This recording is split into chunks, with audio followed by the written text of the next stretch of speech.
Welcome to the funnel effect. आज हम बात कर रहे हैं CQRS पर, मतलब कमांड क्वेरी रिस्पॉन्सिबिलिटी सेग्रीगेशन। ये एक सॉफ्टवेयर डिज़ाइन पैटर्न है और हमारी आज की बातचीत का बेस है माइक्रोसॉफ्ट लर्न का एक आर्टिकल। तो ये पैटर्न आखिर है क्या, और ये इतना ज़रूरी क्यों हो जाता है? अक्सर होता ये है कि जैसे जैसे एप्लीकेशंस बड़े होते हैं, थोड़े कॉम्प्लेक्स होते जाते हैं, तो डेटा को रीड करना और डेटा को राइट करना, जो हमारे ट्रेडिशनल तरीके हैं, वो मुश्किलें पैदा करने लगते हैं। CQRS इसी प्रॉब्लम का एक, आप कह सकते हैं, सोल्यूशन है। तो चलिए इस पर थोड़ी गहराई से बात करते हैं। शुरुआत करते हैं उस स्टैंडर्ड तरीके से जो ज़्यादातर एप्लीकेशंस फॉलो करते हैं, मतलब जहां डेटा पढ़ने और लिखने यानी CRUD ऑपरेशंस के लिए एक ही डेटा मॉडल यूज होता है। शुरू में तो ये बहुत स्ट्रेट फॉरवर्ड लगता है ना, लेकिन जैसे जैसे एप्लीकेशन स्केल करता है, बिल्कुल वो शुरुआती सिंप्लिसिटी जो है वो बाद में खासकर बड़े सिस्टम्स में कई मुश्किलों की जड़ बन जाती है। देखिए, पहली और शायद सबसे कॉमन प्रॉब्लम है डेटा मिसमैच। होता क्या है कि डेटा अपडेट करते समय जो फील्ड्स या जानकारी चाहिए वो अक्सर डेटा दिखाते समय जो जानकारी चाहिए उससे अलग होती है। हाँ, सही बात है। जैसे यूजर प्रोफाइल अपडेट करते समय पासवर्ड, हैश जैसी चीजें चाहिए होंगी, लेकिन प्रोफाइल देखते समय सिर्फ नाम, फोटो, बायो। अब एक ही मॉडल इन दोनों बिल्कुल अलग किस्म की जरूरतों को एफिशिएंटली सर्व नहीं कर पाता। अच्छा। दूसरी बड़ी चुनौती आती है लॉक कंटेंशन की। सोचिए, जब बहुत सारे यूजर्स या बैकएंड प्रोसेसेस एक साथ एक ही पीस ऑफ डेटा को बदलने की कोशिश करते हैं, मान लीजिए किसी पॉपुलर प्रोडक्ट का स्टॉक अपडेट हो रहा है, तो डेटाबेस में लॉक्स लग सकते हैं। इससे पूरा सिस्टम धीमा पड़ जाता है क्योंकि बाकी ऑपरेशंस को वेट करना पड़ता है। परफॉर्मेंस हिट होती है सीधी सीधे। हाँ, वो तो है। और यहीं से तीसरी बात जुड़ जाती है, ओवरऑल परफॉर्मेंस प्रॉब्लम्स। क्योंकि आप एक ही डेटा स्टोर और एक ही एक्सेस लेयर से रीड और राइट दोनों करा रहे हैं, तो लोड बढ़ जाता है। और फिर डेटा निकालने के लिए अक्सर कॉम्प्लेक्स क्वेरीज लिखनी पड़ती हैं, जिनमें कई सारे जॉइंस या एग्रीगेशंस होते हैं। ये क्वेरीज डेटाबेस पर भारी पड़ती हैं और एप्लीकेशन को स्लो कर देती हैं। सिक्योरिटी भी एक कंसर्न बन जाता है, जिसे हम सिक्योरिटी चैलेंजेस कह सकते हैं। जब रीड और राइट ऑपरेशंस एक ही मॉडल से हैंडल हो रहे हैं, तो ये कंट्रोल करना मुश्किल हो जाता है कि कौन सा यूजर किस डेटा को देख सकता है और किसे बदल सकता है। सेंसिटिव इंफॉर्मेशन के गलत कॉन्टेक्स्ट में लीक होने का रिस्क बढ़ जाता है। अच्छा। और फाइनली, इन सारी अलग अलग जिम्मेदारियों, डेटा वैलिडेशन, बिजनेस लॉजिक चलाना, डेटा निकालना, उसको फॉर्मेट करना, इन सबको एक ही मॉडल में मिलाने से वो मॉडल बहुत ज्यादा कॉम्प्लेक्स, मतलब पेचीदा हो जाता है। उसे समझना, मेंटेन करना और फिर उसमें बदलाव करना वक्त के साथ बहुत मुश्किल होता जाता है। हाँ, ये बात तो बिल्कुल सही है। मतलब जो शुरू में आसान दिखता है, वो बड़े स्केल पर जाकर परफॉर्मेंस, सिक्योरिटी, मैनेजेबिलिटी, हर तरह से दिक्कतें खड़ी कर सकता है। तो फिर इस उलझन से निकलने का रास्ता क्या है? यहीं पर CQRS आता है, right? Exactly. CQRS, command query responsibility segregation का जो फंडामेंटल आइडिया है, वो बहुत ही एलिगेंट है, बहुत सरल है।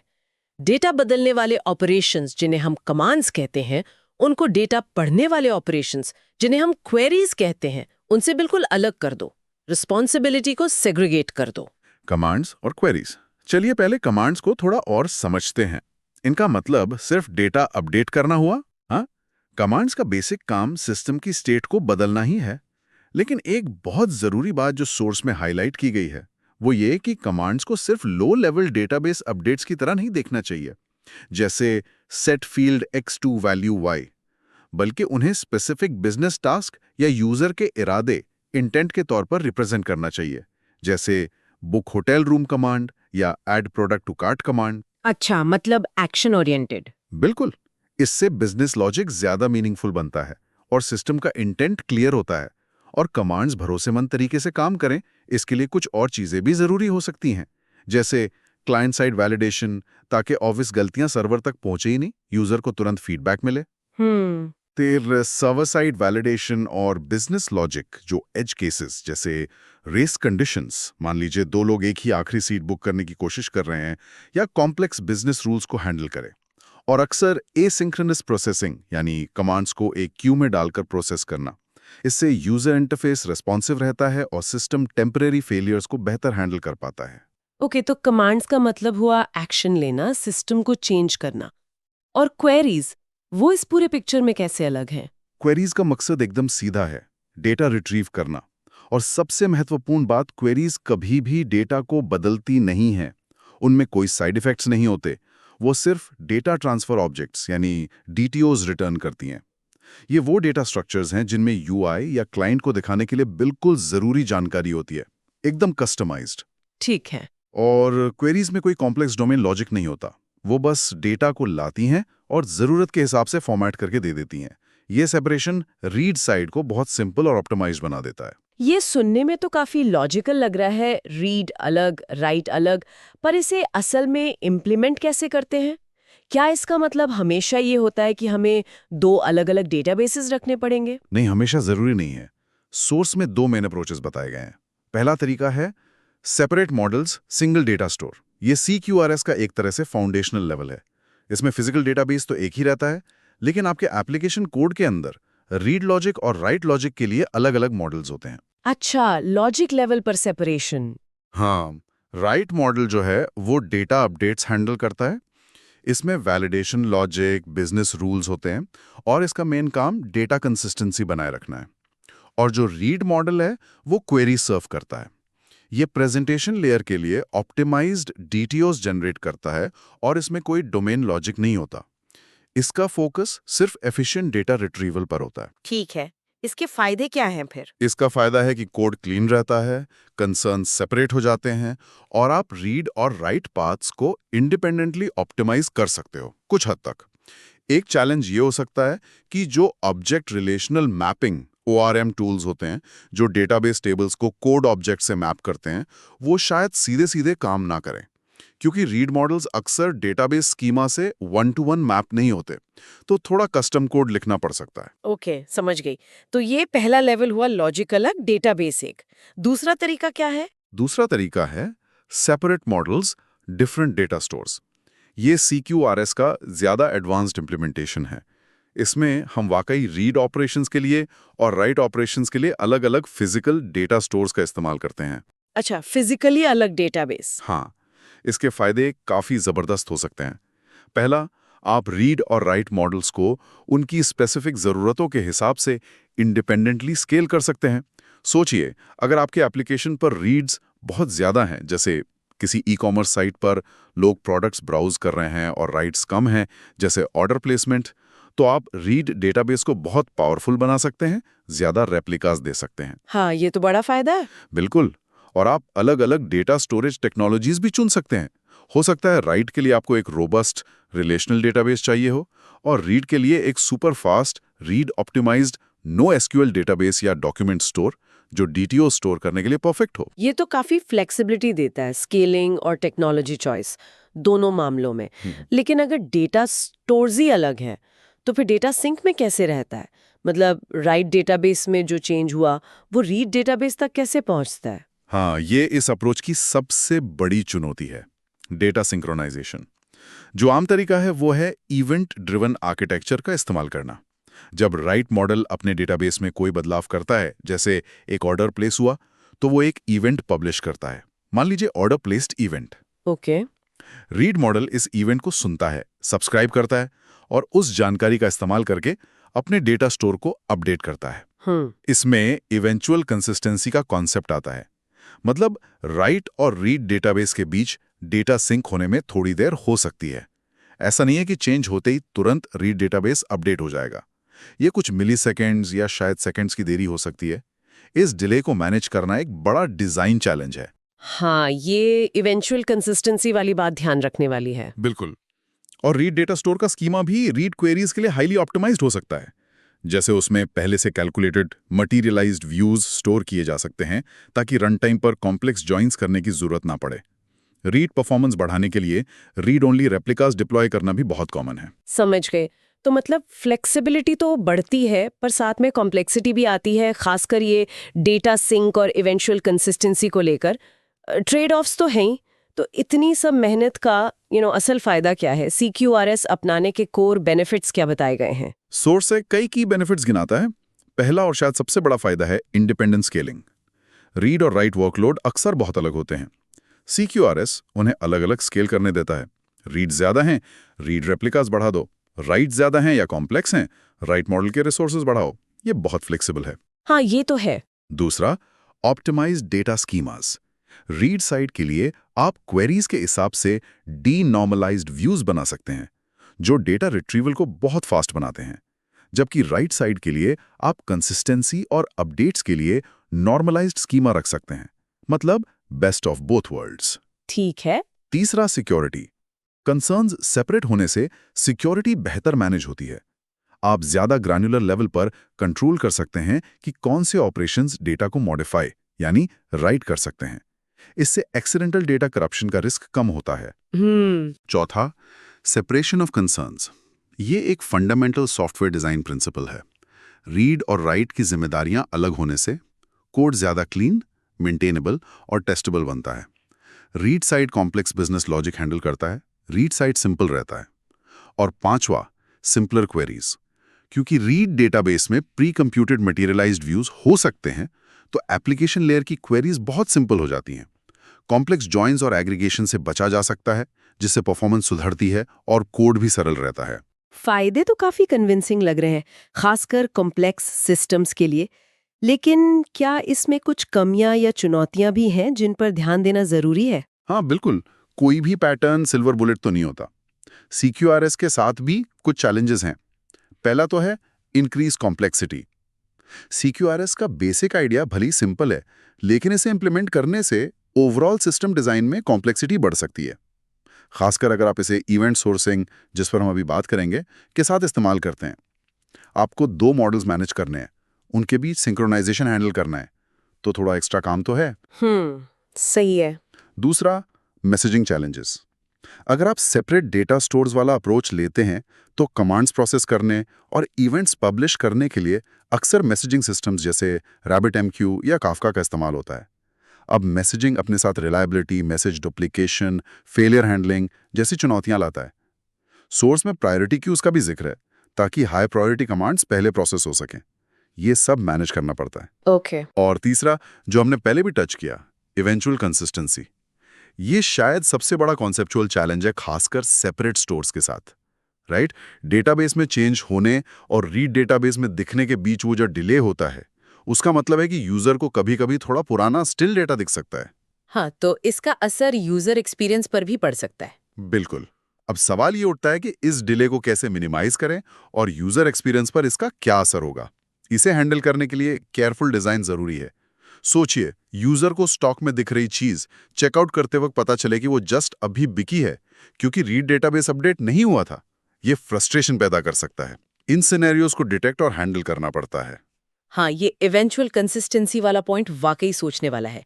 इसका मतलब ये हुआ कि ये पैटर्न हर तरह के प्रोजेक्ट के लिए सूटेबल नहीं होगा। तो सोर्स के हिसाब से CQRS इस्तेमाल करने के लिए आइडियल सिनेरियोज कौन से हैं? कब ये सबसे ज्यादा फायदेमंद होता है? सोर्स कुछ स्पेसिफिक सिचुएशंस हाईलाइट करता है जी। जहां CQRS बहुत फायदेमंद हो सकता है। जी। पहला, कोलैबोरेटिव एनवायरनमेंट्स, जी। जहां मल्टीपल यूजर्स एक ही डेटा पर एक साथ काम कर रहे हों। CQRS ग्रैन्युलर कमांड्स के जरिए मर्ज कॉन्फ्लिक्ट्स कम करने में मदद कर सकता है। अच्छा। दूसरा, टास्क बेस्ड यूजर इंटरफेसेस, ऐसे UIs जो यूजर्स को कॉम्प्लेक्स मल्टी स्टेप प्रोसेस से गाइड करते हैं, जी। जैसे कोई ऑनलाइन बुकिंग सिस्टम।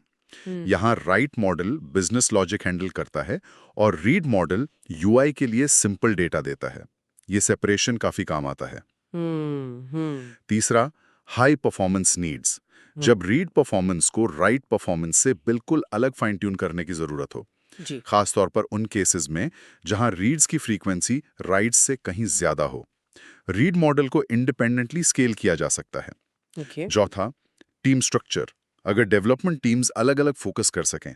मान लीजिए एक टीम कॉम्प्लेक्स राइट मॉडल पर काम कर रही है और दूसरी टीम रीड मॉडल और UI पर। CQRS इस तरह के सेपरेशन को सपोर्ट करता है। पांचवां, इवॉल्विंग सिस्टम्स, ऐसे सिस्टम्स जहां बिजनेस रूल्स या डेटा मॉडल्स अक्सर बदलते रहते हैं। CQRS चेंजेस को आइसोलेट करने में मदद करता है, जिससे एक हिस्से में बदलाव का असर दूसरे पर कम पड़ता है। और छठा, इंटीग्रेशन सिनेरियोज, खासकर इवेंट सोर्सिंग इस्तेमाल करने वाले सिस्टम्स के साथ इंटीग्रेशन के लिए पैटर्न काफी उपयोगी है। और इसे कब अवॉइड करना बेहतर समझा जाता है? सोर्स साफ कहता है कि जब डोमेन लॉजिक या बिजनेस रूल्स बहुत सिंपल हों या फिर स्टैंडर्ड CRUD ऑपरेशंस वाला UI काफी हो, तो CQRS की जो एडेड कॉम्प्लेक्सिटी है वो शायद फायदों से ज्यादा हो। सिंपल प्रॉब्लम्स के लिए सिंपल सॉल्यूशंस ही अक्सर बेहतर रहते हैं। अननेसेसरी कॉम्प्लेक्सिटी क्यों लानी है। सही बात है। आपने कई बार इवेंट सोर्सिंग का जिक्र किया। सोर्स मटेरियल में भी इसका कनेक्शन CQRS से बताया गया है। ये कॉम्बिनेशन कैसे काम करता है, जरा इसे समझाइए। हाँ, CQRS और इवेंट सोर्सिंग अक्सर साथ में इस्तेमाल होते हैं और ये एक बहुत पावरफुल कॉम्बिनेशन बन सकता है। पहले बहुत संक्षिप्त में इवेंट सोर्सिंग समझ लेते हैं। इसमें हम सिस्टम की करंट स्टेट को सीधे स्टोर करने के बजाय स्टेट में हुए हर चेंज को एक इवेंट के तौर पर रिकॉर्ड करते हैं, एक क्रोनोलॉजिकल सीक्वेंस में, जैसे product added, price updated, item removed from cart, order shift. किसी भी एंटिटी की करंट स्टेट जानने के लिए सिस्टम उसके सारे इवेंट्स को शुरू से रिप्ले करता है। अच्छा, जैसे एक ऑडिट लॉग की तरह? हाँ, कुछ वैसा ही समझ लीजिए। लेकिन ये सिर्फ लॉग नहीं, यही प्राइमरी डेटा होता है। ये ऑलमोस्ट एक बैंक अकाउंट स्टेटमेंट जैसा है। सिर्फ फाइनल बैलेंस नहीं दिखता, सारे ट्रांजैक्शंस की लिस्ट होती है जिससे बैलेंस कैलकुलेट होता है। अब जब CQRS और इवेंट सोर्सिंग को मिलाते हैं तो जो इवेंट स्टोर होता है, जहां सारे इवेंट स्टोर होते हैं, वही हमारा राइट मॉडल बन जाता है। ये सिस्टम का सिंगल सोर्स ऑफ ट्रूथ होता है। कमांड्स नए इवेंट्स जनरेट करते हैं जो इवेंट स्टोर में जुड़ते जाते हैं। और रीड मॉडल? वो इन इवेंट्स को सुनता है, सब्सक्राइब करता है और उनसे मटेरियलाइज्ड व्यूज बनाता है। ये व्यूज क्वेरीज के लिए ऑप्टिमाइज्ड होते हैं और अक्सर डीनॉर्मलाइज्ड फॉर्म में होते हैं। ये व्यूज फिर रीड डेटा स्टोर में रखे जाते हैं। अच्छा, तो राइट साइड इवेंट्स रिकॉर्ड करता है और रीड साइड उन इवेंट्स से व्यूज बना लेता है क्वेरी करने के लिए। इसके फायदे क्या हैं इस कॉम्बिनेशन के? वो फायदे कई हैं। एक तो सिंक्रोनाइजेशन आसान हो जाता है क्योंकि रीड मॉडल का इनपुट वही इवेंट्स हैं जो राइट मॉडल जनरेट कर रहा है। दूसरा, अपडेट कॉन्फ्लिक्ट्स लगभग खत्म हो जाते हैं क्योंकि राइट सिर्फ इवेंट्स को अपेंड करते हैं, मौजूदा डेटा को ओवरराइट या मॉडिफाई नहीं करते। परफॉर्मेंस और स्केलेबिलिटी बेहतर होती है और एक बहुत बड़ा फायदा, आप डेटा की पूरी हिस्ट्री रखते हैं।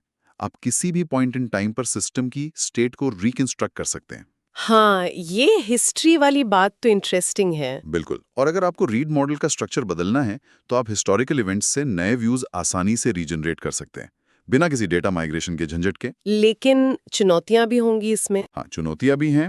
इवेंचुअल कंसिस्टेंसी यहाँ भी लागू होती है क्योंकि रीड व्यूज इवेंट्स के प्रोसेस होने के बाद ही अपडेट होते हैं। कॉम्प्लेक्सिटी बढ़ जाती है। आपको event handling, view generation logic, ये सब लिखना और मैनेज करना पड़ता है। अगर इवेंट्स बहुत ज़्यादा हो जाएं तो व्यूज जनरेट करने में परफॉर्मेंस इशू आ सकता है। सोर्स में बताया गया है कि इसे स्नैपशॉट्स लेके ऑप्टिमाइज किया जा सकता है, यानी बीच बीच में एंटिटी की स्टेट का स्नैपशॉट सेव करना, ताकि इवेंट्स को हमेशा बिल्कुल शुरू से रिप्ले ना करना पड़े। इसमें दिलचस्प बात यह है कि इवेंट सोर्सिंग डेटा चेंजेस के पीछे का क्यों और कैसे इंटेंट प्रिजर्व करता है, सिर्फ क्या, फाइनल स्टेट नहीं। सोर्स में कुछ कोड एग्जाम्पल्स का भी जिक्र था, वो क्या दिखा रहे थे संक्षेप में? हाँ, कोड स्निपेट्स थे।